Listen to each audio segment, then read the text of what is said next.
Chair recognizes gentleman from Texas. For what purpose? I move to strike the last word.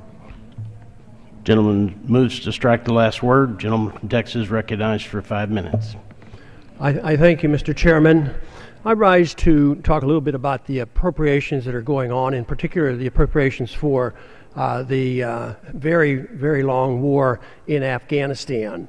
Nobody knows when it's going to end. There's always a pretense. There's always a thought, tomorrow's going to be a better day. But, I was in the military in the 60s, and there was always this promise that we're just around the turn, and we're going to have peace and prosperity and have perfect results. Well, so far we have not had any perfect results in Afghanistan. There's a lot of unknown, and here we are appropriating even more money to continue this war.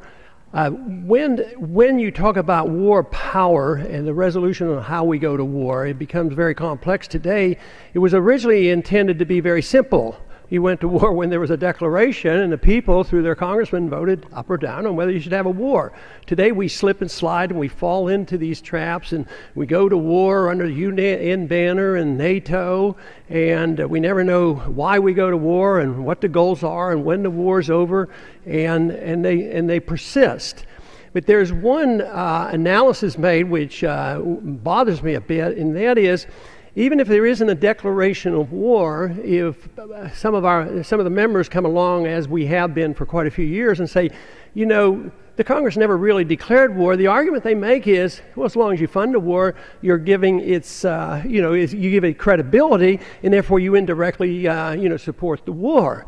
And of course, the argument is not so much on how we go to war, but if we get into war, the whole thing is you can't vote against any money.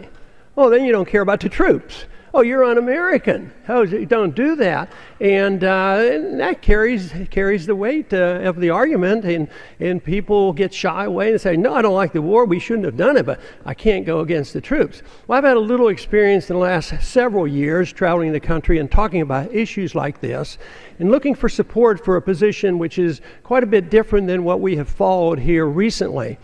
And let me tell you, guess what? The troops give me strong support. They gave me a lot of support. It was huge. And for anybody to argue that you don't want to send troops carelessly into no-win, endless wars, to think you're against the troops, it's nonsense. When I was in the military, I was still in '65, and that's when the escalation came in Vietnam. The last thing I was wanting to say, I want somebody in there that wants to expand the war. Why don't we go into Cambodia and Laos?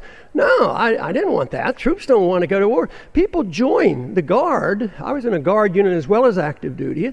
People join the Guard and reserves because they want to defend the country. They don't want to take 6 trips to the Middle East and endlessly see what's happening. And I get stories all the time about, their buddies being killed, loss of limbs, and, then they say, well, we're fighting for freedom.